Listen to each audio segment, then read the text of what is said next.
Last time on the 5Cast podcast.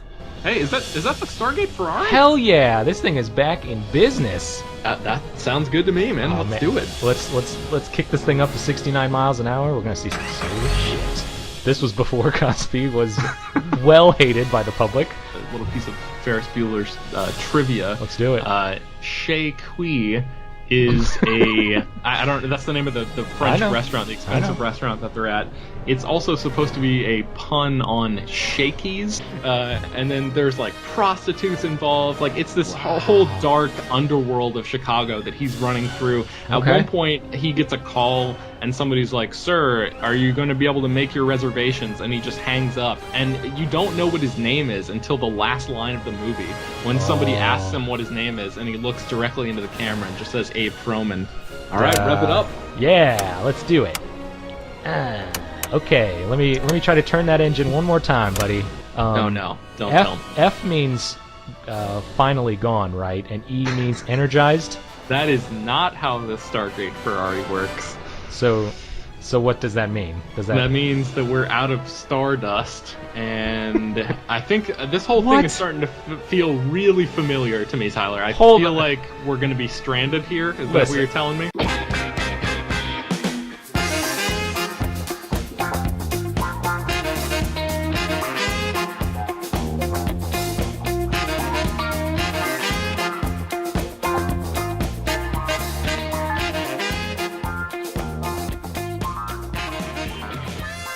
From coast to coast in the 1980s, we've got two host to host. Welcome to another episode of the 5Cast podcast. We're here to break down and examine intricately prepared top 5 lists for your enjoyment. From Macho's Tacos in Los Feliz, California, I'm your host, Tyler, and over there across the table from me is Ben Pearson. How you doing, Ben? Hey, what's happening, Tyler? Nothing, just still stuck in the 80s. It's pretty hard to not have to check Twitter or Facebook or anything like that. We just got to walk around and ask people how they feel, what their statuses are. So speaking of status, what's the status of the old Stargate Ferrari, our time machine that brought us here and stranded us here in the 80s? I'm sure you won't be surprised. It is still broken. Still broken. Scientists that I haven't spoken to yet are working very diligently to get the fuel source that we need. Most of them won't even... You're just assuming that scientists have discovered our hidden time machine and are just working on it? Yeah, most of them probably won't believe us anyway because, obviously, it's stuff that's for the movies, Ben. Time travel, science fiction. They don't understand the podcasting world that's 30 years ahead of their time. Sure. So we're just here, like, eating tacos, saying what's up to girls in leg warmers, and, like, one of those sweaters that, like, the shoulders cut out so it kind of leans a little bit to the left or right shoulder, and then maybe like a sports bra or something. Maybe a headband and like really frizzy hair. I don't know. I'm getting lost in my fantasy while sitting here in a fantastical situation. Yes. But we are stuck in the 80s if you're just joining us, and don't know when we're going to leave, Ben. I might just stay here. You can go back. But you can be my connection in 2015, and I'll record these and leave them in a box and bury them, and you'll have to dig them up every week. That'd be cool. And post them to the internet. But when we first arrived here, Ben, we arrived right there on the Sunset Strip, Ben, and we mentioned a little bit of our love for hair metal and heavy metal and grunge metal and power metal and all kinds of metal. But we thought we'd do something a little different this week. Ben, you kind of had the idea. Most listeners know our taste in music, right? By this point, I think so. We're in episode 80-something at this point. We've talked a lot about our musical choices and bands that we love and songs that we love. I feel like longtime listeners have probably gotten a pretty good sense of what kind of music we're into at this point. Sure. So yeah, I figured that instead of just doing a rundown of our top 5 favorite hair metal bands of the 1980s, that we would actually do something that would afford us the opportunity to dive a little bit deeper into the world of hair metal and pull out some undiscovered gems maybe that the listeners might not even know about at all. All right, yeah, and after that poor showing on our Huey Lewis in the News episode, music episodes are going to be few and far between. But this one is, Ben, best heavy metal names? band names, like which ones really draw our attention. And then hopefully the music is good from these well-named bands. Am I right there? Yeah, I mean, honestly, I chose all of my choices on my list without listening to a single song from any of them. So Me too. I cannot speak to the quality of the music that these bands produce. All I can speak to is the fact that I enjoy their name for one reason or another. Sure. Now, this works for us, maybe not for people in 2015, but this band sounds pretty cool, we can actually go see them because it's 1985. Right. And experience them firsthand while, those suckers in the future, they have to just listen to us talk about them. So let's go ahead and get started, Ben. Your number 5 band with a pretty awesome heavy metal name. Number 5. All right, my number 5 is Enough Zenuff. Ooh, nice. Which is great band. That's spelled ENUFF. Mm-hmm. Next word, capital Z apostrophe NUFF. So literally Enough Zenuff. This band was formed in 1984, so they've been around for 1 year as of where we are right now. We're Tyler, so going in the time stream. And man, they had a big hit in 1986, which hasn't happened yet. Right. We're waiting for it. The single is called Fingers on It. So I don't know what they're talking about there. Oh, they were so close to naming it Fingers in It. Like that would have just been fantastic. That's heavy metal culture. Yeah, either way seems highly, highly inappropriate. Yeah. But Fingers on It. But yeah, maybe they're talking about guitars. Maybe, but highly inappropriate is the name of the game in the hair metal industry. So, man, Enough's Enough. Do you know this band? I'm fairly familiar with that. Back in the future, that I'm slowly forgetting. I used to have satellite radio. Oh, someone just turned around here. They've never heard of such a thing. Don't worry, folks. We're just writing our science fiction novels. But yeah, satellite radio, where Enough's Enough's always coming on the. What are some of their other big hits? I'm sure I know at least one of their songs. I'm trying to see here. It's a little tough to track down. Let's see. They've got Animals with Human Intelligence. That was the name of an. Oh wait, that was the name of an album. I don't know. The band members are Chip Zenough, Johnny Monaco on lead guitar, Johnny M, and Eric Donner on drums. Which pretty solid. Yeah, pretty solid list of hair metal personas, I would say. Now, Ben is actually just fingering through like a peach crate full of albums, and so again, we don't have Wikipedia in 1985, so Ben is actually reading the songs off the I'm discovering this as we album. Go. Yeah. Right. Sounds great. I might play a little bit of Enough Zenuff, maybe. I don't know if we have the rights to that stuff. If I know anything, Enough Zenuff has had enough of people stealing their music. Yes. My number 5 is a little band called Tokyo Blade, which sounds fucking metal as hell. They're part of the new wave of British heavy metal, or the NWO-BHM, in the late 70s, early 80s. They've been a band since 1982, so we could go see them right now. Maybe in Britain. I don't know if we're able to travel. I don't know if we have visas or passports or anything of the like for time travel. Yeah. Some of their associated acts I thought were really sweet was Johnny Crash, Battle Zone, and the Dead Ballerinas. So fantastic people that they're hanging out with. A couple of their albums, Night of the Blade. That sounds pretty sweet. Ain't Misbehavin', of course, with the ing dropped. It's just Ain't Misbehavin'. Mr. Ice was a later album, I believe. But, I don't really know any of their songs. I don't think they released any singles. And I've never heard of them on my what will be satellite radio.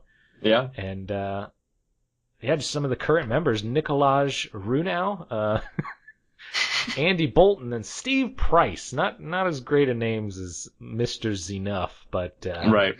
Still pulling it together for that new wave of British heavy metal. Probably pulling from like Zeppelin and maybe a little bit of Spinal Tap. So those guys, keep on rocking, keep bashing those heads. That's Tokyo Blade, Ben. Have you ever heard of these guys? I've never heard of them, no. But yeah, I they sound agree. pretty awesome. We might have to check them out. That's metal as hell for sure. Yeah, moving on. Number 4.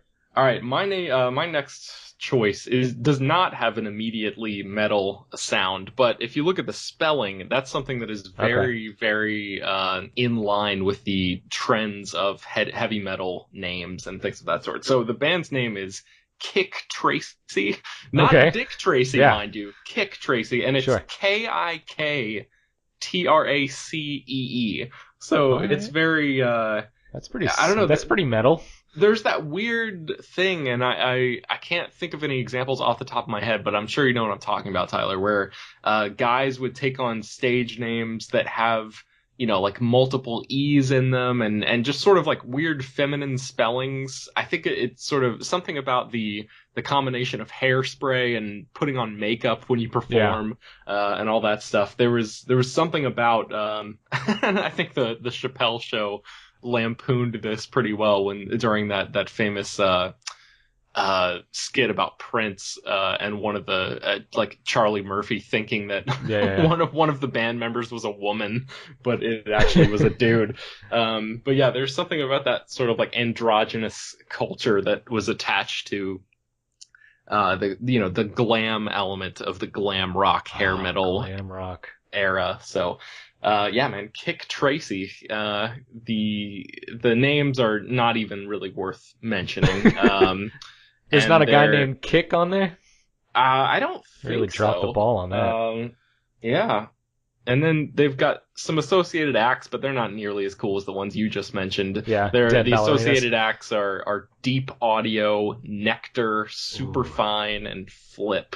So not really super metal there, but yeah, I do like the KIK in the Kick Tracy, and then again just naming your band on some sort of weird pun based on a 1940s newspaper comic strip character.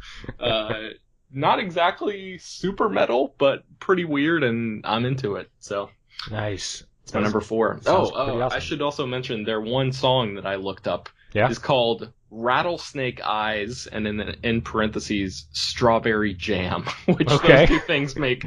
I don't know what the connection is, but I'm never going to listen to the music to find out. So it's just going to remain a mystery to me. When we get back to our hovel, we'll throw that on the record player and see what that's all about. Yeah.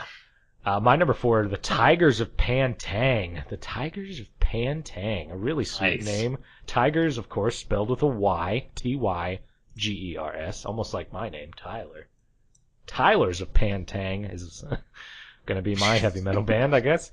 The name is derived from Pantang, a fictional archipelago in Michael Moorcock's Elric of Melniboné fantasy series where wizards keep tigers as pets. Elric of Melniboné? Yeah. Wow. Okay. Something like that. Some of the associated acts, Ben, you'll know some of these. Persian Risk. Yeah? No. Lionheart. Oh, yeah, I've heard of them. Blue Murder, Thin Lizzy, Whitesnake, and Shadowkeep. Nice. Yeah, the guitarist for the Tigers of Pantang, John Sykes, later achieved success with Thin Lizzy and Whitesnake. So that's pretty badass. Yeah. They broke up for a while and then reunited, I guess, sometime in the future. But they became a band, I believe, in 1978 in Whitley Bay, England. And some of their singles include Don't Touch Me There, Do It Good, and Love's a Lie. Love is a lie. And I know I've confessed my ideas about love and romance in previous episodes. Right. And I think these guys have synced up to the way I think. But yeah, Do It Good. What was the other one? Oh, Don't Touch Me There, and Love's a Lie. Love's a Lie. Right. Ben, are you interested in seeing these guys later? Yeah, that sounds awesome. Panties definitely dropped for the Tigers of Pantang. So we're going to be there to catch them. Ben, number 3. My number 3 is a band that I've actually seen in concert before. Not too crazy of a name, but one that I still I appreciate on the level of Kick Tracy, and that is pretty simple, Cinderella. Ooh, nice. This is a band that I've seen live. They are insane live. They're actually really, really talented as of 2006. So in the future, they're really talented. They're probably at their peak right about now where we are, Tyler. Yeah, I would think so. With like Shelter Me, that's a great song. I don't. Favorites. Oh yeah, that doesn't come out until 1990. Ooh, but well, that's what happens when you're a time traveler. Maybe you can write that and then slip it through their window or something. Slide it in. That's a White Snake song. So yeah, they've got Nobody's Fool. They've got Don't Know What You Got Till It's Gone, which is my favorite of theirs. That's their big it's their power ballad. Yeah, power ballad. Thank you. And I think we've actually done an episode about power ballads. The future's starting to slip away from me, but I believe you're right, Ben. So yeah, there's some really great stuff in the Cinderella discography, and the band, when I saw them again, when I was talking about with Kick Tracy, like I don't know if it's audacity, but maybe balls in the 1980s to name your band one of the least metal things you can think of. That's true. It actually sort of goes all the way back around and becomes more metal because of it. Yeah. Let's remember one of the pioneers, Queen, going so far as to be almost kind of metal, but having an effeminate name. And also having effeminate haircuts, for sure. So maybe they were like, "Oh yeah, Queen. I'll go with Cinderella." Yeah, but you're right. I think it circles back around. That's a good observation. Yeah, the main lead singer of Cinderella, who I'm not going to look up because it's probably been multiple people, and I don't know which guy it was when I saw them. John Winger or something. Sure. He played guitar, harmonica, piano, saxophone, and two other instruments. It was insane. Nice. I was like, wow, this guy's legitimately musically talented. A lot of the lead guitarists for these bands, you could say, are pretty talented. Otherwise, it's just a lot of power chords and pretty standard drum stuff for the most part. There are obviously exceptions to that, but yeah, just the shredding and the soloing and stuff, and then of course having a lead singer who can hit high notes and do be the showman of the group is basically the foundation on which this entire genre was built. But a lot of it is sort of samey after a little while, unless you have somebody on the level of an Eddie Van Halen who's an innovator when it comes to guitar. A lot of the stuff just starts to blend together a little bit. But when you have somebody like the lead singer for Cinderella, who's multi-talented on a bunch of different plateaus, it's even more impressive. So just wanted to give a shout out to the lead singer, Cinderella. Yeah, if we ever do a top 5 hair metal bands, Cinderella is definitely going to be my top 5. I really like them. Yeah, they're awesome. Yeah, they're pretty awesome. My number 3, coming in, one of my favorite holidays, and coupled with one of my least favorite places. It's Halloween.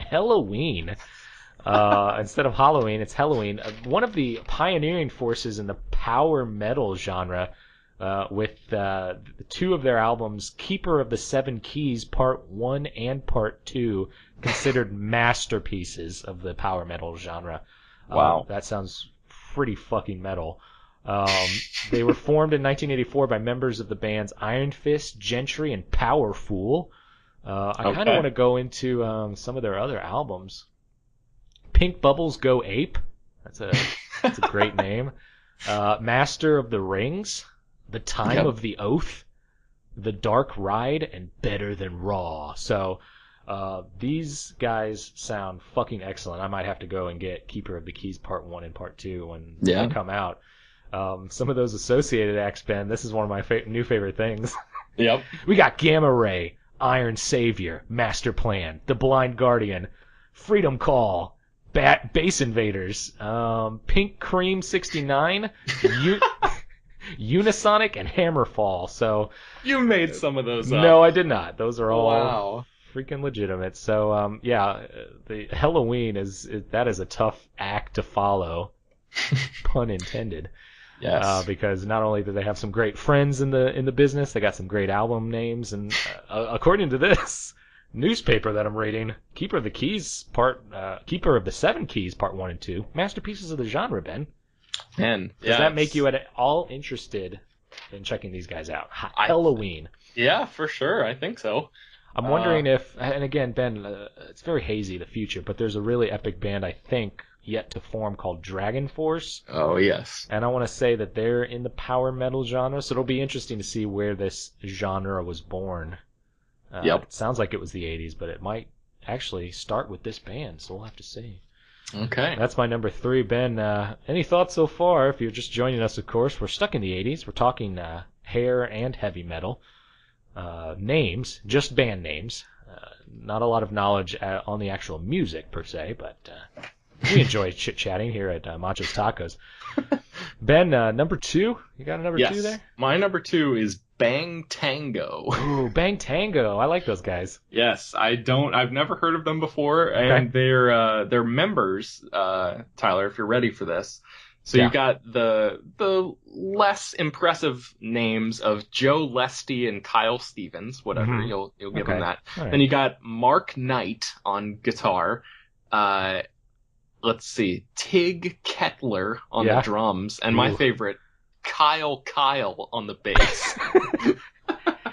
Call my name twice! Yeah, so they're, I guess they broke out in 1987. That's when they formed, and they almost immediately hit it big on MTV with their debut album Psycho Cafe, which was pretty sweet. Okay. Their biography on, not Wikipedia because we're in 1985, but in this... their actual written biography that you have? Right, yeah, the fully written one here says that due to poor label decisions and mismanagement, the band's potential was never fully realized, which seems very much like this fully written biography here may have been written by a member of the actual band. Yeah, a lot of those pages are blank. I don't know if you've noticed that yet. Yeah, wow, yeah, that's really strange. There's a lot of filler. Now, let me ask you this, Ben. What if Lesty's parents had called him Mo? Do you think that would have made his career in hair metal more successful or less successful? I mean, his name was Joe. That's sort of close. Mo Lesty? I would say less by a considerable amount. He would be Lesty successful, huh? Also, I would be remiss without mentioning that during... the 2002-2003 touring season, they were joined by drummer Bobby Tango Gibb. Okay. So Bang Tango had a drummer named Tango. Okay. And their albums, Psycho Cafe, Dancing on Coals, Love After Death, From the Hip, and Pistol Whipped in the Bible Belt. From the Hip. Yeah. Sounds pretty sweet. Bang Tango. I thought we were. I think it's Wango Tango is a band. That sounds right too. I thought that was it. I know it's either a Neil Young song or Wango's a Tango. Somebody look that up for us. Let a listener do it.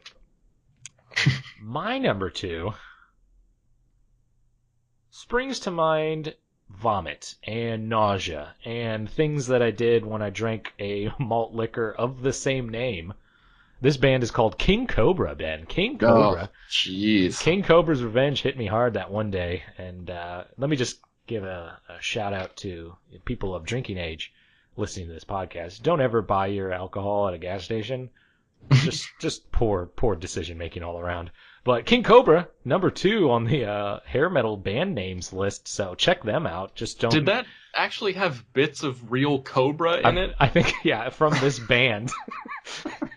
Like they dropped in like their sweat and like they squeezed their bandanas after each concert. Oh God. Into the King Cobra bottles, and so I've tasted real Cobra, Ben. These guys formed. In I want to say 1984. Let's call it that. Okay. The hard rock band founded by drummer Carmine Appice after his tenure with Ozzy Osbourne. So he's coming from strong stock. Coming from Ozzy Osbourne, probably solo, his drummer. They came out with great albums like Ready to Strike, Thrill of a Lifetime, and of course, lest we forget their huge hit Hunger, which was featured on the Transformers cartoon movie on their soundtrack. So that's great. That sounds great. It's really metal. It's covered by King Cobra, but written by Kick-Axe, which is another heavy metal band. But on the soundtrack, it's actually listed. The artist is listed as Spectre General, and so I only thought it was Spectre General, but it's actually King Cobra. So that's pretty sweet. All right. Some of their other albums include King Cobra 2.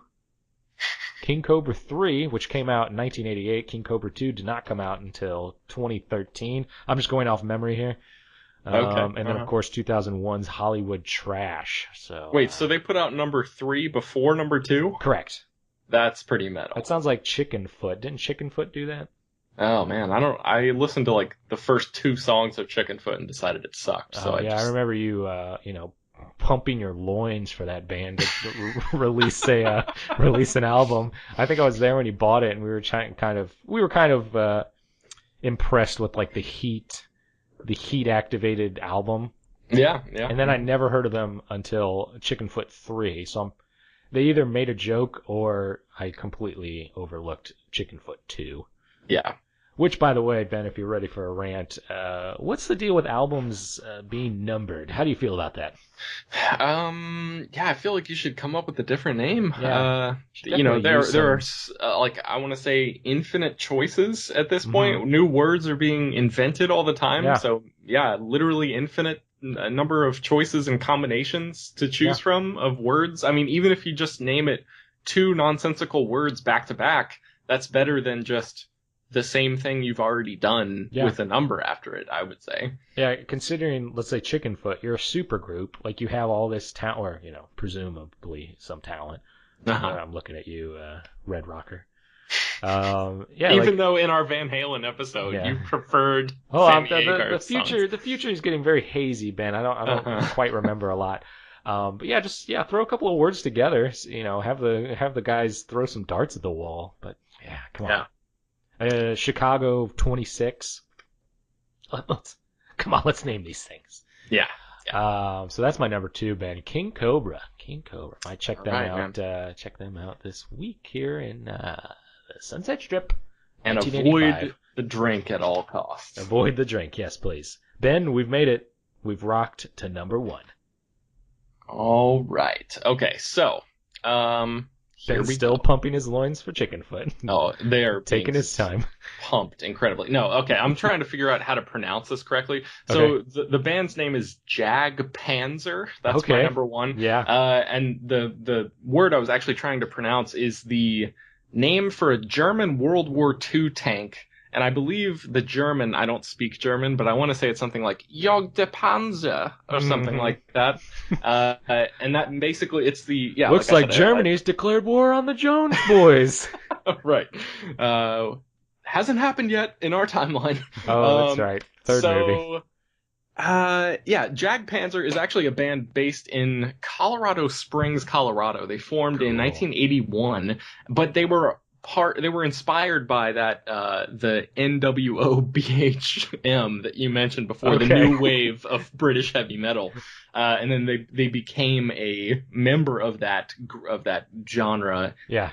Even though they were based in the United States. Right. So they got they were initially named Tyrant, and then they discovered that there's another band that already had that name, so they had to change their name. They saw this poster of a German World War II tank called the Jagd der Panzer, and then they apparently were unable to pronounce the name correctly, so they just dropped one of the letters from it and just named themselves Jag Panzer, which is just like an Americanized version of that word. And they were basically like, all right, screw it, we can't pronounce it properly, even though we really think this is a good idea, so we're just gonna go with it. And they rocked it out, man. They were you got Rick Hilliard, you got Reynold Butch Carlson, you got Daniel J. Conca, and then Chris Broderick, Christian Lagoose, and Bob Parduba.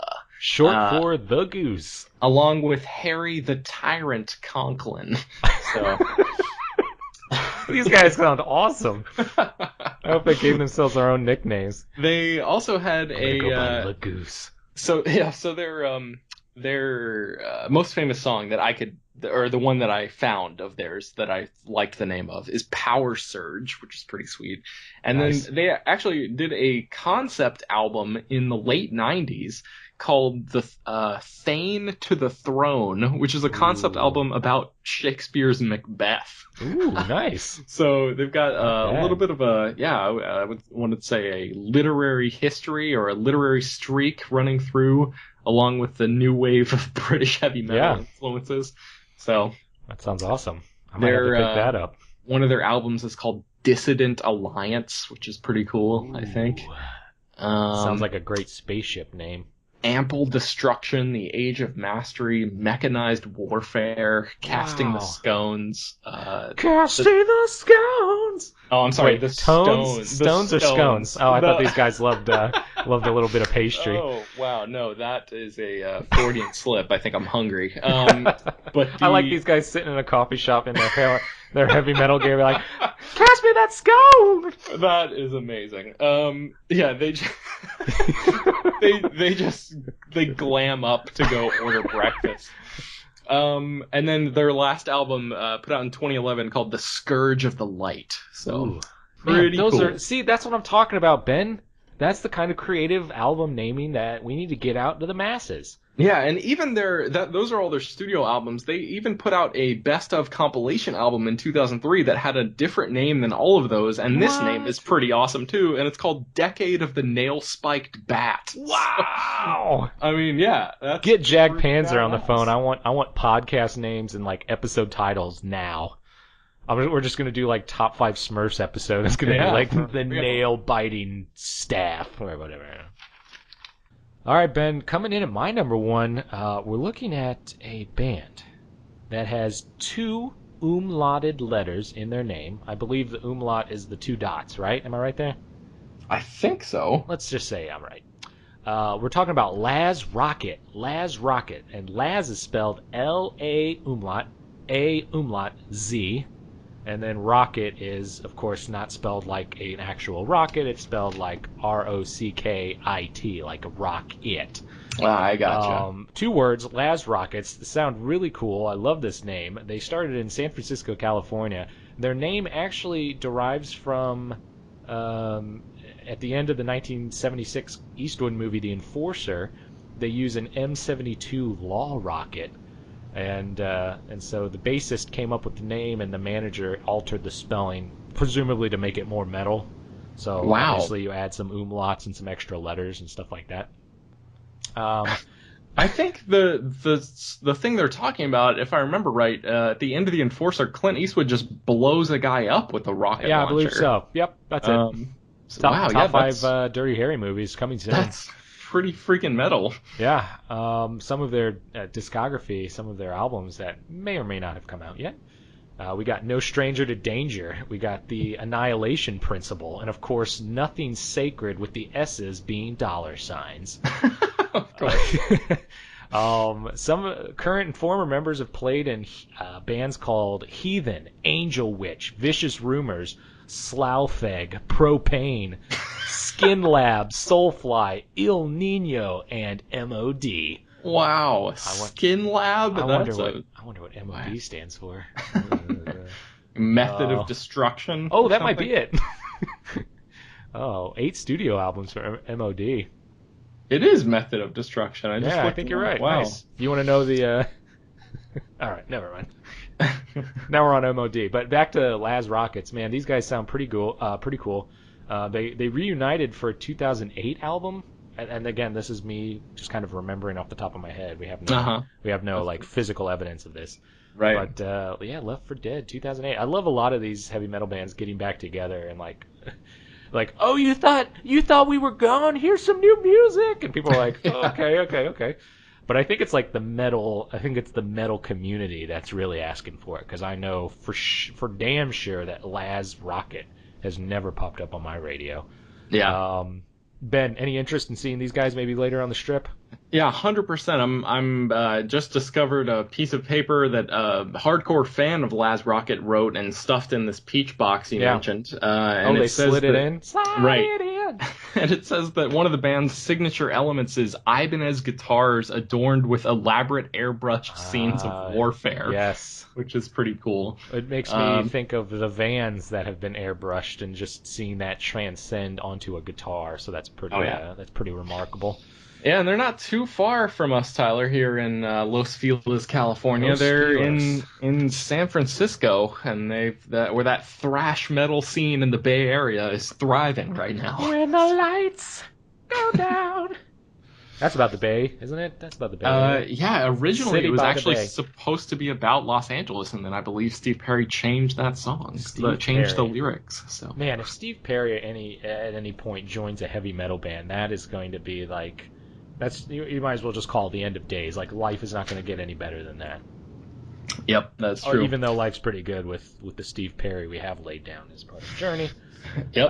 And speaking of Journey, Tyler, just a brief personal aside. Yeah, I am actually if we can make it back to 2015 by this weekend, I'm actually going to see Journey at the Hollywood Bowl on Saturday night, and they're playing for the first time with a full live orchestra. Well, enjoy that abortion that is now Journey. Oh, because Steve Perry is the band. I don't care about Neil Schon or Jonathan Cain on keyboards. Jonathan Cain on keyboards! But you got Randy Jackson on bass. My Journey does not have Randy Jackson on bass, even though he was with the band for like 1 year. That was it. I think he played on Raised on Radio, and that was it.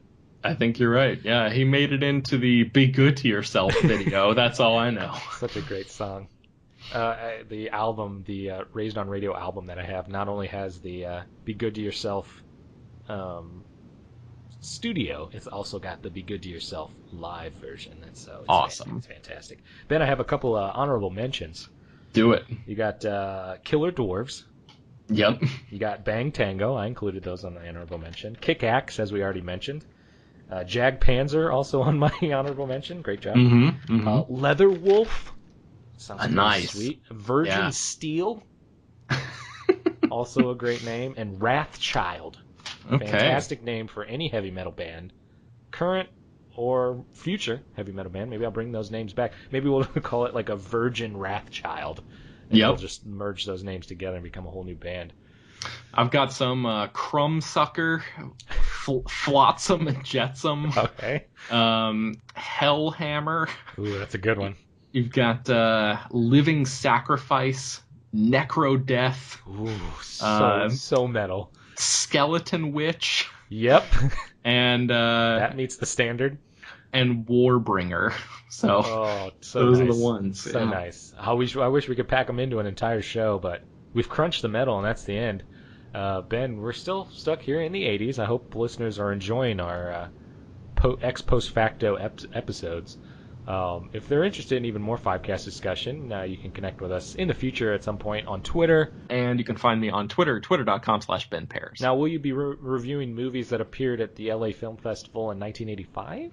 No, I actually don't think that the LA Film Festival existed in 1985. Oh, we could start that and make so much money. We could, yeah. That'd be that cool. Sounds sweet. We're going to work on that this week until our next episode. Which will still be in the 80s. Ben, I guarantee you I'm going to work this week on that LA Film Festival thing and then on the Stargate Ferrari. Okay, we got to get out of here at some point. Take 5, people. We'll see you next week, Ben. Later. Take 5.